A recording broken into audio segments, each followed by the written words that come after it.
Chers internautateurs et internautatrices, bienvenue dans ce 5 minutes après. Nous venons de faire une explique partie d'un jeu qui répond au nom de Histoire de Hobbit. C'est un jeu édité par Edge, un jeu signé Marco Maggi et Francesco Nepitello. C'est un jeu pour 2 à 5 joueurs à partir de 14 ans pour des parties de 20 à 60 minutes. Oui. Comme on l'a vu dans cette partie, c'est vrai que ça peut être très lent si les gens racontent beaucoup d'histoires et sont beaucoup interrompus. Ce jeu a été présenté par monsieur Nico de chez Edge. Hello. Ouais. J'ai été interrompu dans la partie par monsieur Judicaël. Comment vas-tu bien, Judicaël? Ça va. Et monsieur Simon était gentil avec moi, il a tenté de me couper une fois. Voilà. Il a raté, il a essayé, fait du mal quand même. Alors, Le loup-garou, c'est lui. Hein. je le replace, hein, le contexte, c'est le 5 minutes après, on vient juste de jouer, on va débriefer un peu, on est en direct avec des gens qui sont sur le chat, qui posent des questions, etc. Donc on va commencer d'abord, avant de dire les questions, un peu se débriefer. Effectivement, ça ressemble à tous ces jeux narratifs, il était une fois… Il était une fois, c'est l'ancêtre. Hein, voilà, oui, Seigneur des Ténèbres, il y en a un qui rappelle, Oui, ça fait aussi penser à ça. Et effectivement, il y en a un qui dit, oh, c'est pas pour moi. Oui, ça c'est clairement un jeu discriminant. Oui. C'est-à-dire qu'il faut absolument avoir l'esprit à aimer raconter des histoires. Si on est à l'aise, tu peux être à l'aise avec voilà, faut avoir une espèce de culture. Culture imaginaire, culture de, comment tu construis une histoire pour rapidement, en quelques minutes, te dire, tiens, je vais ordonner mes éléments comme ça, et puis… Voilà, être capable de rebondir avec tout ce qui peut arriver. Parce que ce genre de jeu, si on n'est pas à l'aise, ça peut être vite très très chiant. C'est-à-dire, effectivement, c'est le crépuscule, il y a un invité surprise avec des sauvages, il m'empêche d'aller dans l'arbre magique. Et là, ça n'a aucun intérêt. Oui. Ça n'a plus aucun intérêt. L'intérêt, c'est vraiment essayer de raconter une histoire, et quand elle est bien faite, on peut s'en rappeler après tout ce qui s'est passé, ce qui nous est arrivé. Donc, évidemment, que ce n'est pas le genre de jeu, c'est clair. c'est pas Double, quoi. Oui, et puis, tu vois, Nepitello, l'auteur, c'est un rôliste, hein, clairement. Voilà, oui, c'est un jeu de rôliste. T'as trouvé ça comment, toi? T'es rôliste, toi, un petit peu? Moi, je suis rôliste.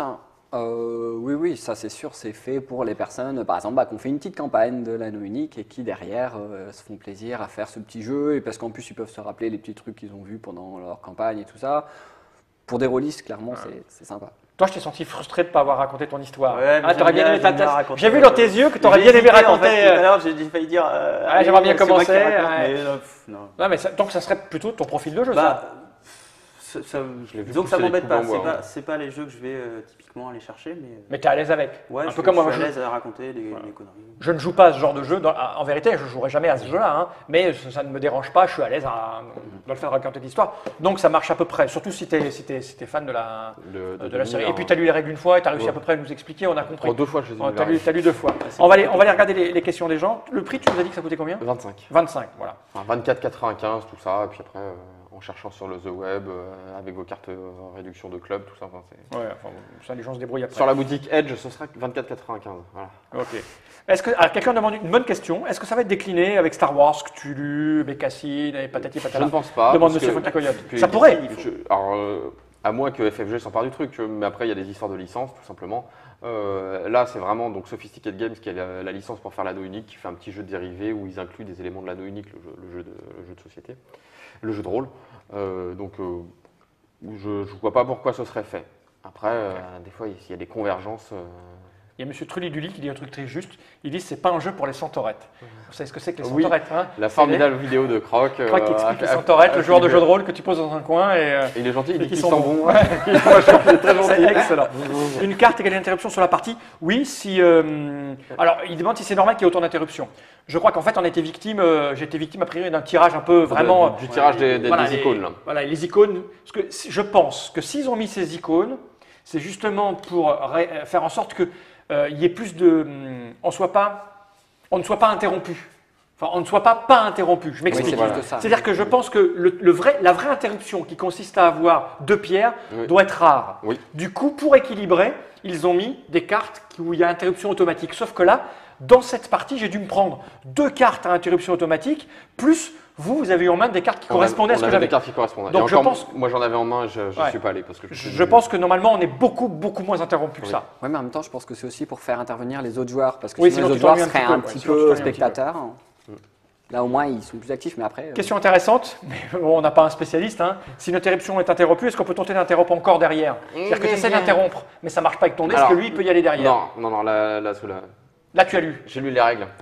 La règle stipule que quand le joueur compteur pose une carte aventure, un seul joueur peut tenter D'accord, réussir ou rater, il peut.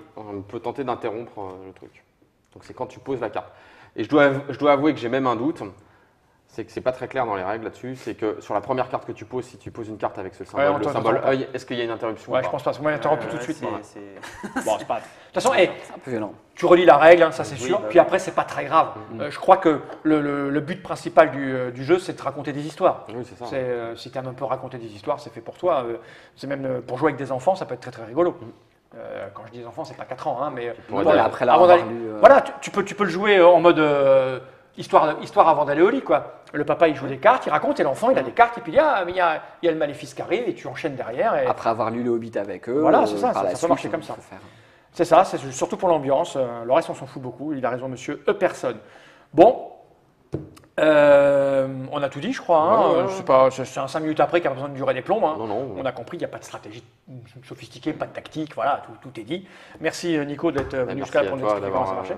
raconté une belle histoire. C'est rien. Merci Judy Kael. Et puis merci Simon. La prochaine fois, c'est toi qui raconteras l'histoire. Je m'en souviendrai que tu aimes raconter des histoires. Enfin, mais je l'ai vu tout de suite dans son regard qu'il aurait bien aimé. La manière dont il m'interrompait, là, il me racontait une histoire qu'il n'avait même pas jeté son dé encore. Ça se voyait, hein. Bah, je préparais le lancer de dés. Ah oui, je vois ça, ouais. Pour Ok. bien le dresser. C'est Ah, ça. petite question avant qu'on se quitte. Tu dois pas savoir en fait. C'est un jeu fini ou il y a des extensions? A priori, c'est un jeu fini.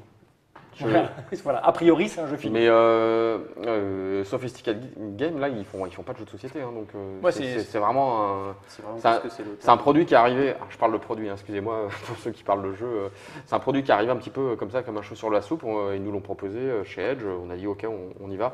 Il n'y a pas de plan de développement. Si c'était un jeu FFG, je vous dirais oui, il y aura certainement des extensions. Il y a Avec des- ce regard fourbasse. Ouais, Ah. elle est déjà prévue. Hein. Ah. Comment ça, vous ne savez pas? Il y aura au moins les dés à acheter en plus. Tout ça. Vilain, ça. Excellent. Là, c'est pas le cas. Là. C'est Après, vraiment. ça a l'air d'être un complément aussi pour leur jeu de rôle. Avec Ouais, le système. alors je pense que c'est pour faire peut-être plaisir à Francis Connet et Pitello, je ne sais pas. J'ai pas lu la double page de règles sur le jeu, donc Ok, je ne peux bon. pas en dire plus. Ok, question pour les gens du chat. Qui est convaincu et qui va l'acheter? Demande Mater Wiberg. Oh, on va être sur 40 personnes. Je pense qu'il y en a 2 ou 3 qui vont l'acheter maximum. Hein. Il y en a un qui a déjà été voir si c'était sur le site Edge. Ça y est pas. C'est en préco. C'est en préco, ça va arriver bientôt. Pas moi non plus. Ah oui, mais parce que si vous êtes là devant l'écran, on est mardi, un mardi après-midi à 15h, si vous êtes plutôt des joueurs de pousseurs de cubes en bois, c'est pas trop la cible. Pas moi. Bah écoutez, Pour les rôlistes. oui, je pense que c'est plus un profil de rôliste. Comme ça, enfin, je trouve que ça ressemble beaucoup justement à une sorte d'extension un peu pour le jeu de rôle, Ouais, Oui, c'est marqué c'est dessus, ça, hein, c'est un truc. l'anneau unique. Enfin, Les petits logos. J'ai pas joué à la unique, donc je peux pas. Parce qu'après, il y a des règles de gestion de voyage. il est bien. Et ça intervient à ce niveau-là. Pierrot, il t'a fait avec la voix de qui? Avec la mienne? C'est qui bosse avec toi? Dis-moi, donne-moi un nom. Je vais lui gueuler. Ok. Bon, ben, on va vous laisser, hein, pauvre Pierrot, oui, évidemment.